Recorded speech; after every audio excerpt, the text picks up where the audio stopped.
So essentially today we are doing an activation where we're all going to connect in with the energy of Ganesh and see what the message is. Ganesh is known as the remover of obstacles.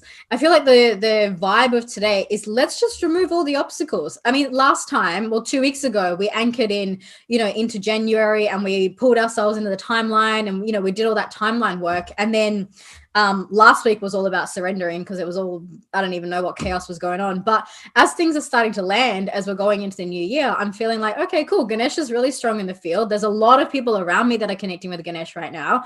And so, like, if his message is that we can, remove all the obstacles going into the new year, I'm totally down with that, right? Like, I'm totally cool to just go into the space and be like, let's just really go with that vibe, and let's really, go with the energy of that and see what happens. Now, I do often find as well that Ganesh and Lakshmi tend to work together a lot. So when I go into my meditations, Ganesh will come in and he'll clear all the obstacles, but then Lakshmi will come in and she'll dance and she'll bring all the abundance. So I wouldn't be surprised if next week's activation was a Lakshmi activation. So we're doing the Ganesh one today and the Lakshmi one next week, because they always seem to work together. But yeah, so that's what we're going to do. We're going to focus on Ganesh today. And so just as a little reminder, Ganesh is our little elephant god over here. He's got a little trunk there. Often see him in this gold sort of color. He's got a bit of a pot belly going on. I think that's an abundance thing. I see, like the Buddha as well has that little pot belly thing. I'm like, I don't know where that comes from, but sure. Also, as a fun fact, some of you guys know me back from when I had Sydney Space in Perth. And so when I was born, so I'm actually a twin, right? So there's myself and then my twin sister, and my parents actually named us Riddhi and Siddhi. So my sister was Riddhi and I was Siddhi. So Siddhi Space was actually named after me. And the word Siddhi is actually, in some cultures it means, enlightenment, like they talk about Siddhi powers and like, that sort of thing. I'm just looking at funny comments. The pot belly has nothing to do with all the bags of chips. Totally spiritual. We can all embrace the pot bellies, guys. But yeah, so Siddhi Space was named after me because my birth name was actually Siddhi before it was Eesha. And Riddhi and Siddhi are actually the wives of Lord Ganesh. So it's interesting that this is coming up. And particularly, after I've shut down my studio, I kind of felt like the Siddhi, persona of myself, I feel like I kind of left that in the past. And so I feel like this is interesting that it's coming in again now in this sort of way, and very profoundly, very tangibly too, where people around me are just connecting with this energy of Ganesh. And it happens to be the only statue that I brought over with me, because like everything else is still in Perth, right? So I love the little synchronicities in all of this. Is my twin spiritual as well? Define spiritual. I think there's, my family in general has a large curiosity around this stuff, but there are quite a few different belief systems in our family as well. So I will give you guys a little bit of background. So my mum is Hindu, my dad is Muslim, and when my parents got together, like, I don't know, 30 something years ago, was it 34 years ago they would have gotten together? No, more than that. I think they've been together 38 years. So when my parents first got together, essentially they, none of the families wanted them to, to be together, because back then a Hindu and a Muslim was considered absolutely like blasphemy. Like you weren't even supposed to marry outside of your caste, let alone outside of another religion, right? So my family lineage comes through the Brahmin line, and the Brahmin line is actually very connected with Ganesh. So I've always, resonated with the stories of Ganesh because I grew up with that stuff. But yeah, so my mum being Hindu and going to the temples and stuff, my dad's family being like ridiculously Muslim. I'm talking like very practicing like prayers, 5 times a day, that sort of thing. It was definitely very challenging for my parents to come together and to be in that situation where they were having an inter-religious marriage. There's a whole backstory that I'm not going to get into, but essentially the short version of this is that they eloped and both families hated it. Like they both just wanted nothing to do with each other. And so like when my parents eventually got married, there's a bit of a custom in India that, the wife has to go and live with the husband's family. So the wife basically leaves her family and goes and becomes a part of the the husband's family. And so my mum stayed with my dad and my dad's parents for a couple of years until we were born. And I think if I remember correctly, there was even a period where we were born and we were living with the grandparents, because that's quite common in India, to have these multi-generational households. And so it was a very challenging time for everyone because nobody really accepted them. So because my mum was Hindu, my dad's parents treated her like crap. And because my mum had eloped and left, her family completely disowned her. So there was really, nowhere for them to go. So essentially one day, both of them left with a plastic bag. Like literally, this is one of those heartbreaking stories.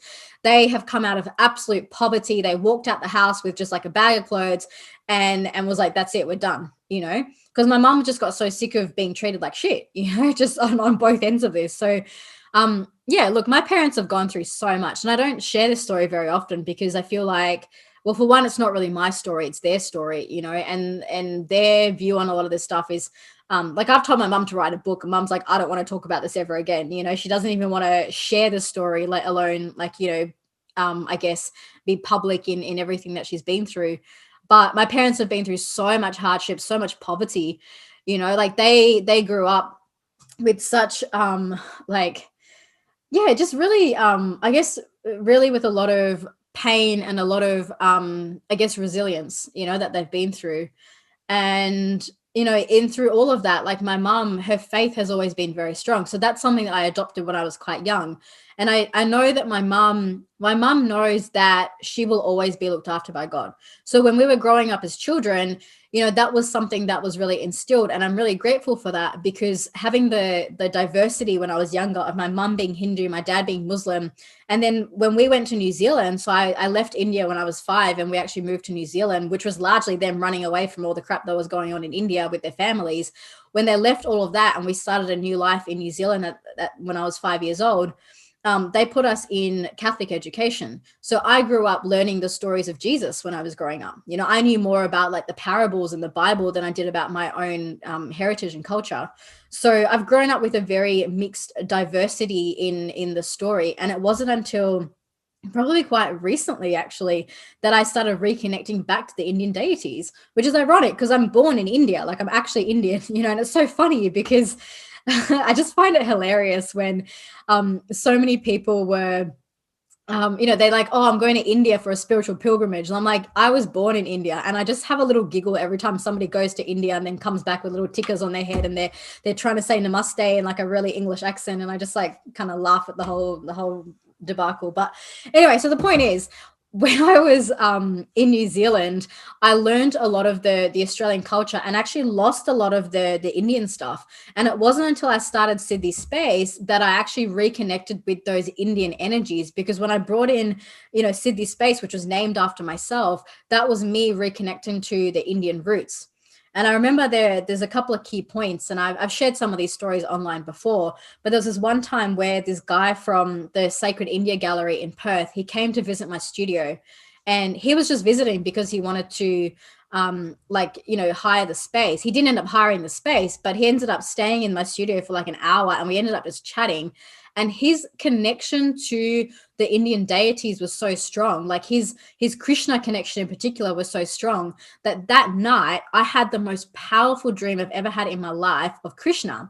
And I actually saw Krishna in my dream, and he was playing the flute, and I could hear the music. And I just learned this most powerful lesson from Krishna about devotion. And I remember this so clear. Like I woke up nearly in tears because it was just so profound, so beautiful.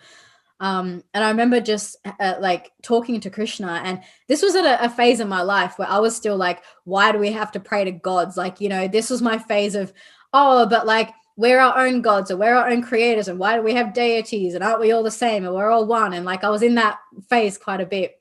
And then what Krishna said to me in that dream was, he said, when you devote to something that is outside of you on this planet, like a deity, right? He said, you're not actually placing your devotion outside of yourself. He said, when you place devotion to Krishna, what's actually happening is Krishna is devoting to you, and you are able to see your divinity through your humanity. So here I am in human form, looking at the essence of myself in this deity that is Krishna. And when he showed me that, he actually, like Krishna bent down and he touched my feet. Now that is such a massive sign of respect in India. So when Krishna bent down and touched my feet, I just had this wave of emotion go through me, like, oh my God, I get it. Like I actually got that when we connect to these gods and these goddesses and these deities, and it doesn't matter if they're Indian or Greek or whatever, when we take the time to really focus in on the essence of that deity, we're actually fully acknowledging that entire aspect of self. So whether it's, connecting with Persephone, or connecting with Athena, or connecting with Krishna, or connecting with Jesus, when you take the time to be in that vibration of devotion, you're not devoting to anything outside of you, but you're able to externalize the parts of your divinity that you forget when you're in human form. And when I realized that, and when I saw him actually devoting to me, and placing his hand on my feet, I just lost it. I was like, oh my God, like I finally got the profound nature of why we go to temples and why we actually have this aspect of devotion and prayer. And it just took my practice to a whole new level. So I guess the reason why this is coming up is like, I've had so much diversity in religious backgrounds when I was younger. And when we do this activation today with Ganesh, this to me feels very prayerful, and it feels very devotional, and it feels like we are going into those, that Hinduism sort of element of this. But keeping in mind that as we do that, it really is just about ourselves and the aspect of self that we are connecting to. Now Ganesh, he embodies this element of the removal of obstacles. And yes, on the one hand, we're going to be connecting with him as like, this external entity, but at the same time, can we view that as we are finding that aspect within self that has the capacity to remove our own obstacles, and that we are seeing in him the divinity that exists in us. And so every time we go and pray to, Ganesh, and say, Ganesh, please remove the obstacles, you're actually just removing your own obstacles, because you are part of that oneness, and that, I guess, that creatorship and that empowerment always lies within you. Does that resonate? Yeah. So with that said, let's connect with Ganesh. Hey, are we ready? Oh, that's nice, Shamia. I love that you did a Ganesh meditation last week. So in flow. So in flow. We've got all the housemates here that are doing stuff around Ganesh as well at the moment. It's really beautiful. I'm loving all the syncs. All right, cool. So let us begin by taking some deep breaths in through the nose, exhaling out.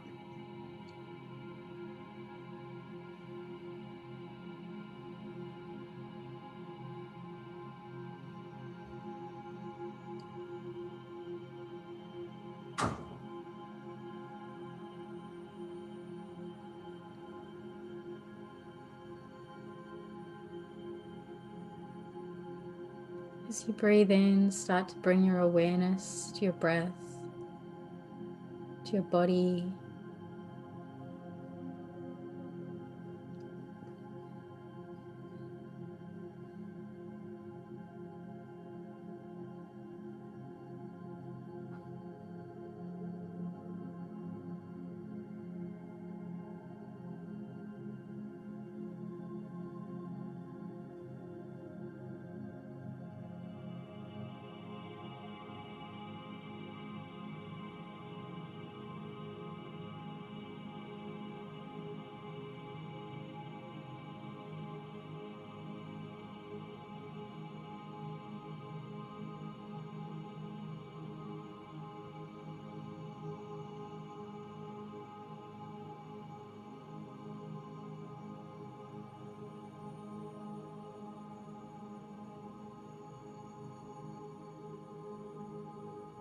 As you breathe in, take that breath all the way through the body. As you exhale, allow your body to relax and breathe.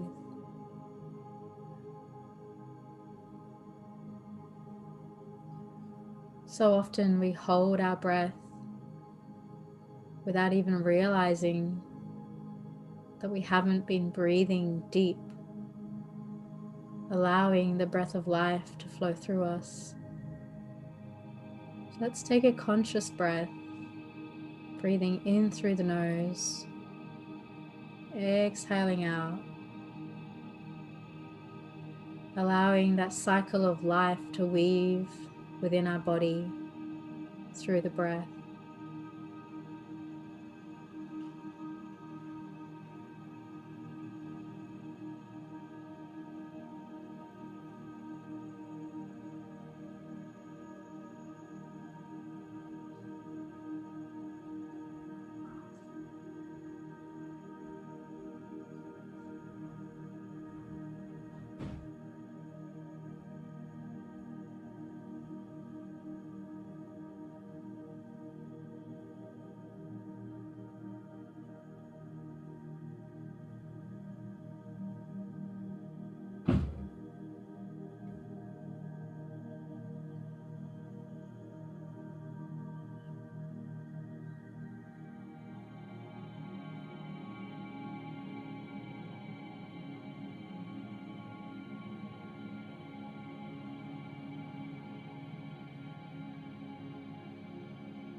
On your next in breath, bring your awareness to your heart center. Let's reconnect to the essence of our soul before we journey today. Breathing into the heart, just allowing that energy to radiate out in all directions.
Just allowing that light to light up each and every cell of your body.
On your next in breath, bring your awareness from your heart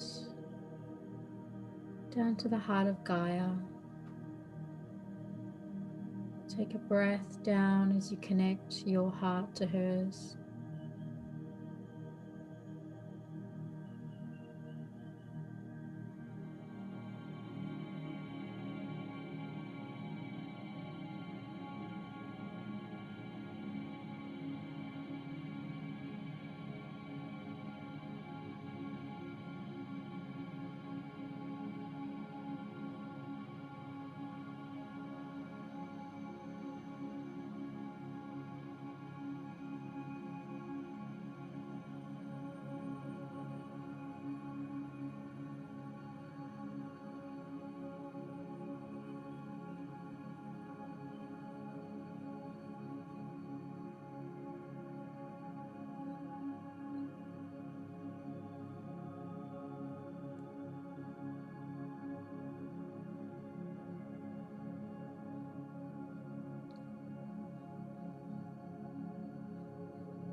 that earth energy to come up, meeting you in the heart. Your next breath, take that loving energy from your heart, flow it up through the crown.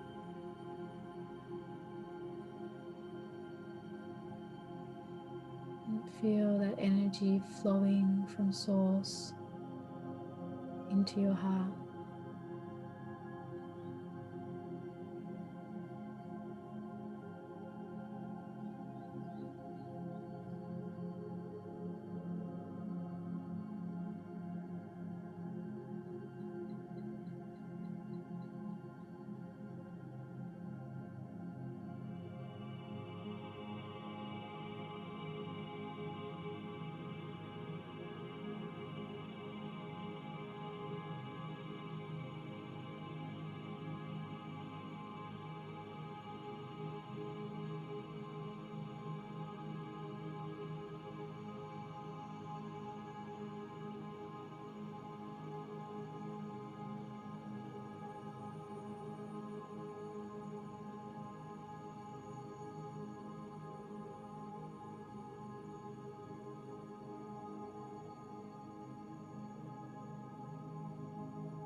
On your next in breath, breathe golden light through the crown into your heart center.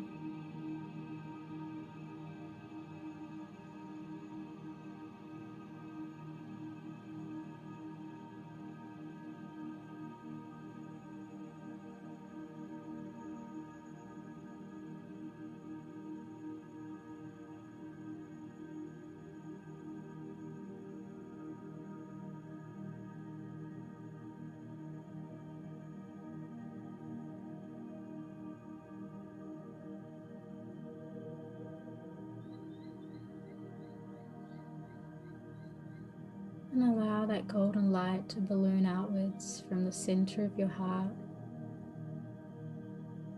out through the energy field,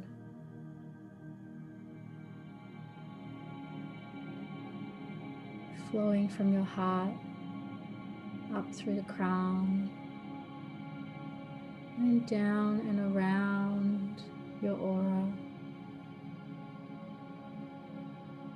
allowing that golden liquid light to flow around your field, coming back up through the Earth Star and into your heart.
with that golden light, I want you to imagine now that you're inside a golden diamond of light.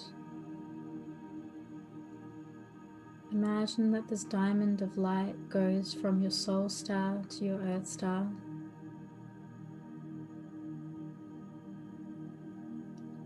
It's 3D and elongated, and you are inside this diamond of golden light.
Now allow this golden light to expand past your field until your whole field is bathed in this gold light.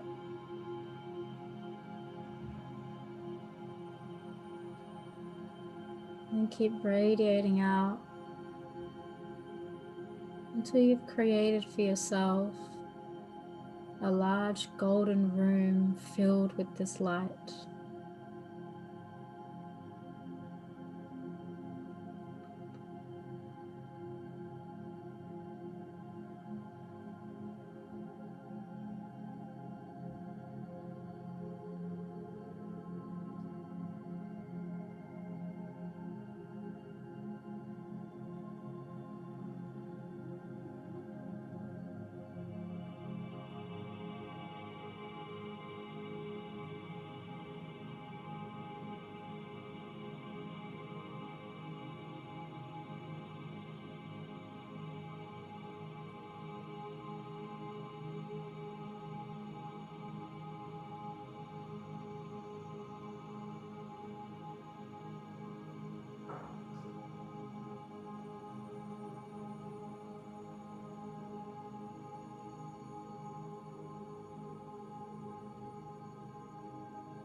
Inside this golden room, start to see the shapings of a beautiful, decorated Indian temple. However it appears to you, just allow that formation to take shape. Start to see the ornate intricacies, the jewels, the gold, the light.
inside this temple,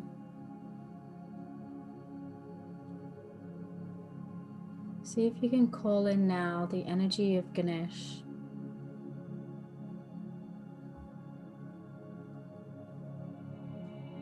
I can see him in front of the temple on the altar, alive and moving around as he embraces you and your presence in his temple space. Ganesh is loving, giving, supportive, and willing to remove any obstacle that you have. If you allow yourself to be fully devoted to his presence, his magnificence, if you show humility and surrender, he will show you the life that you can live with freedom, with no barriers. He can show you how to expand your heart to life itself, to enjoy the pleasures of this world while still being connected to your divinity.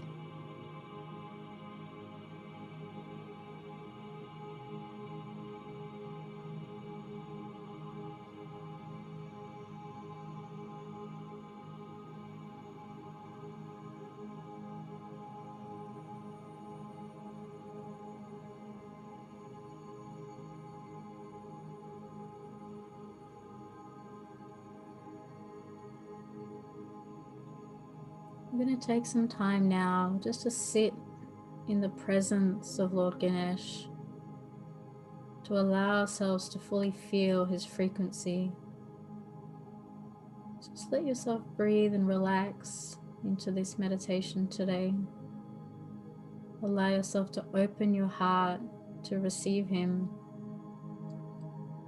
and to show that reverence, love, and devotion as if you were showing it to yourself.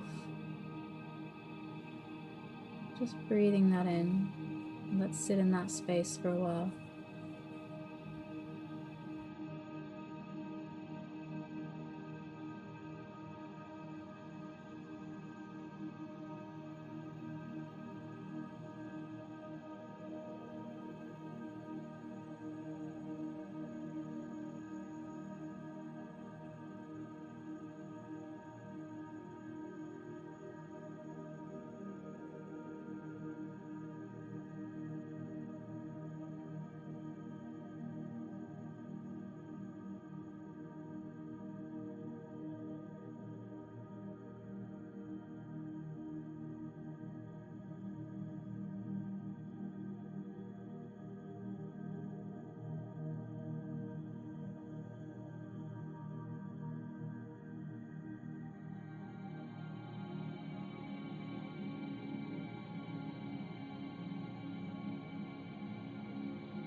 As we connect to Ganesh, you can choose to pray to him and know that your prayers will be answered. What is it in your life that you wish to transform? What obstacles are you ready to surrender? Ganesh can only remove the obstacles that you are willing to let go of. So choose in this moment what you are surrendering to him. Know that he will take it, look after it, and transform it for you. And in doing so, we allow our divine selves to take care of the difficult stuff. We allow our divine selves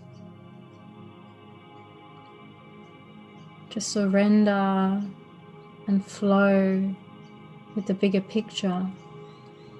It's the part of us that already knows what's going on. A part of us that doesn't need to hold on to the difficulty. So let's give all our obstacles, our fears, our worries to Lord Ganesh today. Let's give it to him to look after. Let our divine selves take care of it. As we just enjoy being human.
Now let's bring our awareness for a few moments to the collective field.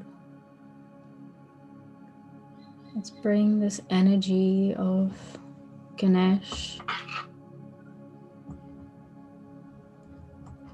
to the whole earth, to all the people. Collectively, we have faced a lot of challenges and obstacles this year. So let us bring that prayerfulness and that devotion with the intention to help anyone on this planet to remove all obstacles as we move into the new year with ease and grace.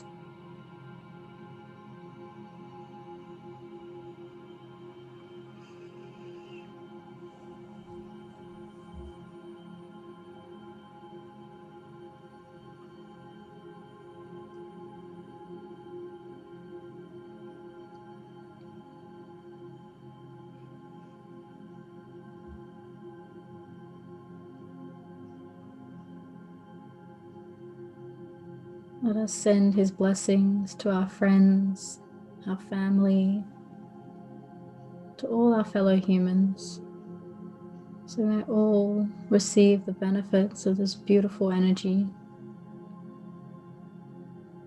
I'm seeing the whole planet in this golden light now, with Ganesh holding the earth in his arms, hugging it from the outside, removing all the pain, reminding humanity to surrender, to be in more joy, to release and let go for the whole planet. Let's hold that intention for a few moments.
When you're ready, let's start to take some deep breaths into the body, inhaling into the heart, exhaling out.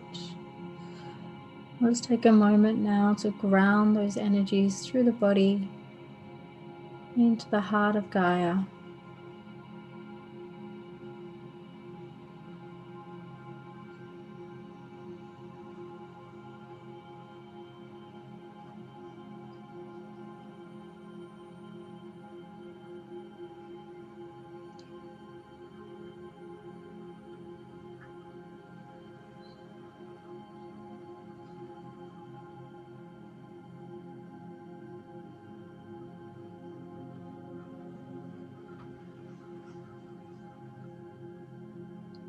Grounding in through the feet.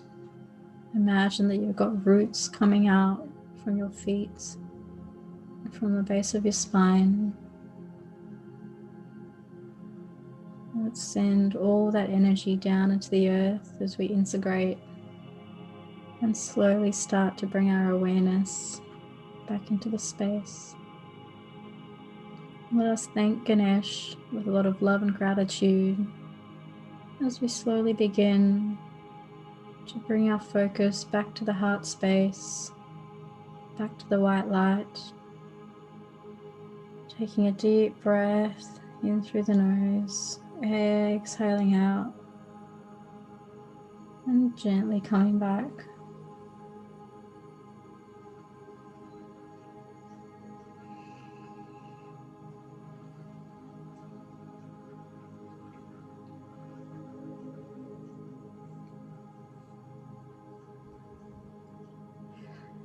That was really beautiful.